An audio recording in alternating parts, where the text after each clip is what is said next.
ଝାଟିମାଟି ନୁଆଣିଆ ଘରଟିଏ ଆଉ ଘର ଭିତରେ ଜରାଜୀର୍ଣ୍ଣ ଜୀବନର ଯାତ୍ରା କାହିଁ କେତେ ଦିନରୁ। ଘରକୁ ଯେମିତି ଭରସା ପାଲଟିଛି ଛିଣ୍ଡା ପାଲଟିଏ, ଠିକ୍ ସେମିତି ତାରି ଭିତରେ ବେଡ଼ି ବନ୍ଧା ହୋଇ ପଡ଼ିଥିବା ମଣିଷର ଭରସା ପାଲଟିଛି ତା ଭଉଣୀ। ସ୍ୱାର୍ଥପର ଦୁନିଆରେ ଯେତେବେଳେ ଭାଇ ଭଉଣୀ ସମ୍ପର୍କରେ ସୁରକ୍ଷାର ସ୍ଥାନ ଶୂନ ହୋଇଯାଉଛି, ଯେତେବେଳେ ପ୍ରତିଶ୍ରୁତି ପାଣିର ଗାର ପାଲଟି ଯାଉଛି, ସେତେବେଳେ ପ୍ରକୃତ ସମ୍ପର୍କର ଚିହ୍ନ ଦେଖିବାକୁ ମିଳିଛି ଏଇଠି।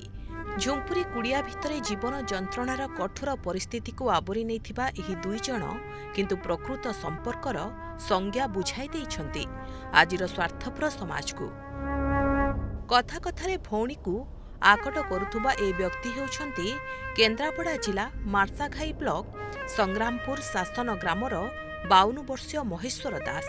ଆଉ ଭାଇର ଦୟନୀୟ ପରିସ୍ଥିତିକୁ ନିଜେ ସହ୍ୟ କରି ଆଜିଯାଏଁ ହାତ ଛାଡ଼ି ନଥିବା ଏ ସମ୍ପର୍କର ନାଁ ହେଉଛି ସଞ୍ଜୁତା। ଉଭୟ ଭାଇ ଭଉଣୀ ଶାରୀରିକ ଭାବରେ ଅକ୍ଷମ ସତ, କିନ୍ତୁ ଅବାସ୍ତବ ସମ୍ପର୍କର ସମାଜରେ ଏମାନେ ବାସ୍ତବତାକୁ ଜାବୁଡ଼ି ଧରିଛନ୍ତି ଜନ୍ମରୁ ଆଜି ଯାଏଁ। ଆଉ ଭାଇ ତ ଏମିତି ଆଉ ଶୀତୁଳି ପଡ଼ିଛି ଆଉ ଭାଇକି ସବୁଦିନ ରାକ୍ଷୀ ପୂର୍ଣ୍ଣିମା ମୋର ସବୁଦିନ ପାଇଁ, ଆଉ ଦିନେ କ'ଣ ବର୍ଷରେ ଥରେ ନୁହଁ ମୋର ସବୁଦିନ। ଭାଇ ଏତେ ଶିକୁଳି କ'ଣ ପାଇଁ ପଡ଼ିଛି? ସେ ତ ଏମିତି ଆଉ ପାଗଳା ଅବସ୍ଥାରେ ରହି ହାତ ଗୋଡ଼ ବନ୍ଧା ହେଇଛି, ମାରଧର କରୁଛି ଆଉ। ସେଠୁ ଭାଇ କେତେ ବର୍ଷ ହେଲାଣି? 40-45 ବର୍ଷ ଉପରେ ହେଲାଣି। ସେଠୁ ଏମିତି ଅବସ୍ଥା କେତେ ଦିନର? ଆଉ ସେଇ ହେଲାଣି ଆସିକି ସେଇ 40-41 ବର୍ଷ। ମାନେ ଏମିତି ମୁଣ୍ଡ ଖରାପ? ହଁ। ସେ କ'ଣ ଏମିତି ଶିକୁଳିରେ ବନ୍ଧା ହେଇ 41 ବର୍ଷ ହେବ ଶିକୁଳିରେ ବନ୍ଧା ହେଇ ଅଛନ୍ତି? ହଁ। ସେଠୁ ଆଜି ରାକ୍ଷୀ ବାନ୍ଧିଲେ? ହଁ। ସେଠୁ ଭାଇର ସେବା ପୁଣି କିଏ କରୁଛି? ମୁଁ କରୁଛି। କ'ଣ କରୁଛନ୍ତି? ଆଉ ସେ ଛୋଟ ଦୋକାନ କରିଛି, ସେଇଥିରୁ ଯାହା ରୋଜଗାର ହେଉଛି ସେଇ ଭାଇ ଭଉଣୀ ଆମେ ଚଳୁଛୁ ସେମିତି ଆଉ। ଭାଇ ମହେଶ୍ୱର ଦାସ ମାନସିକ ବିକାରଗ୍ରସ୍ତ କାରଣରୁ 30 ବର୍ଷ ହେବ ତାଙ୍କ ହାତ ଗୋଡ଼ରେ ଲୁହାର ଶିକୁଳି ବନ୍ଧା ହୋଇଛି। ଭଉଣୀ ସଞ୍ଜୁତା ଛୋଟବେଳୁ ଦିବ୍ୟାଙ୍ଗ। ଭାଇ ମହେଶ୍ୱର ବି କମ୍ ବୟସରୁ ବିବାହ କରିଥିଲେ ସୁଦ୍ଧା ମାନସିକ ବିକାରଗ୍ରସ୍ତ କାରଣରୁ ପତ୍ନୀ ମଧ୍ୟ ଛାଡ଼ି ଚାଲିଗଲେ। କିନ୍ତୁ ଭଉଣୀ କ'ଣ କେବେ ଭାଇକୁ ଛାଡ଼ି ପାରିବ? ଭାଇର ଏଭଳି ଅବସ୍ଥା ଦେଖି ଭଉଣୀ ବିନା କୌଣସି ଦ୍ୱିଧାରେ ବିବାହ ନ କରିବାର ନିଷ୍ପତ୍ତି ନେଲେ। ପ୍ରତିଦିନ ଭାଇର ସବୁ କାମ ଏହି ଦିବ୍ୟାଙ୍ଗ ଭଉଣୀକୁ ହିଁ କରିବାକୁ ପଡ଼େ। ଭାଇର ଦାନା ଗଣ୍ଡାକ ଯୋଗାଡ଼ କରିବା ପାଇଁ ଭଉଣୀ ଗାଁ ଛକ ମୁଣ୍ଡରେ ଛୋଟିଆ ପାନ କେଭିନ୍ଟେ ଦେଇଛି।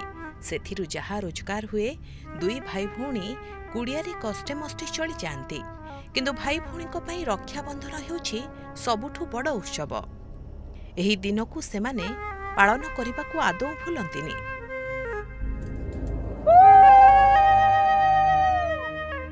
ଏଇ ଦେଖୁନାହାନ୍ତି, ମାନସିକ ବିକାରଗ୍ରସ୍ତ ଭାଇ ହାତରେ ରାକ୍ଷୀ ବାନ୍ଧିଛି ଭଉଣୀଟି। ଭାଇ ବି ଅଜାଡ଼ି ଦେଇଛି ତାର ସବୁ ସ୍ନେହ ମମତା ଆଉ ଭଲ ପାଇବା।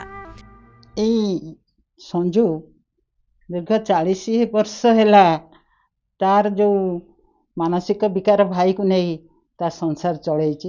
ଝୁମ୍ପୁଡ଼ି ଘରେ ରହୁଛନ୍ତି, କିନ୍ତୁ ଅନାବିଳ ସ୍ନେହର ପ୍ରତୀକ ସେମାନେ। ଗୋଟେ ଭାଇ ପାଇଁ ଗୋଟେ ଭଉଣୀର ଆବଶ୍ୟକତା କେତେ, ସମାଜ ସେଇଟା ତାଙ୍କରି କ୍ଷେତ୍ରରେ ହିଁ ଅନୁଭବ କରିପାରିବ। ସିଏ ପାଗଳ ହେଇଯାଇଛି, ଦୀର୍ଘ 20-25 ବର୍ଷ ହେଲାଣି ପାଗଳ ହେଇଯାଇଛି। ଆଗରୁ ଯଦିଓ ଟିକେ ଟିକେ ପାଗଳାମି ଥିଲା, କିନ୍ତୁ ତା ଭଉଣୀ ହିଁ ତାର ସବୁ ଯତ୍ନ ନିଏ, ତାକୁ ଖୁଆଇ ଦିଏ, ଗାଧେଇ ଦିଏ। ଲୁହା ଶିକୁଳିରେ ବନ୍ଧା ହୋଇଥିବା ଭାଇକୁ ସେ ପୋଷାକ ପିନ୍ଧେଇବା ସହିତ ସବୁ ପ୍ରକାର ଯତ୍ନ ସେ ହିଁ ନିଏ। ଥରେ ଭାବିଲେ ଆଜିର ସମାଜରେ କିଏ କାହା ପାଇଁ କ'ଣ ଏତେ ତ୍ୟାଗ କରିପାରିବ? କିନ୍ତୁ ବିନା ସ୍ୱାର୍ଥରେ ନିଜର ସର୍ବସ୍ୱ ତ୍ୟାଗ ପରେ ବି ଭଉଣୀ ସଞ୍ଜୁତା ଏବେ ବି ଭାଇର ସାହାରା ହୋଇ ରହିଛନ୍ତି। ଭାଇ ହାତରେ ଭଉଣୀ ରାକ୍ଷୀ ବାନ୍ଧି ନିଜର ସୁରକ୍ଷା ନ ମାଗି ଭଉଣୀ ନିଜେ ଭାଇର ସୁରକ୍ଷା କବଚ ପାଲଟିଛି। ମଞ୍ଜୁଶ୍ରୀ ହେଉଛି ଭଉଣୀ, ତା ଭାଇ ପାଇଁ ନିଜ ଜୀବନକୁ ତିଳ ତିଳ କରି ଉତ୍ସର୍ଗ କରି ଆସିଛି। ନିଜେ ଅବିବାହିତ ରହିଛି, ନିଜେ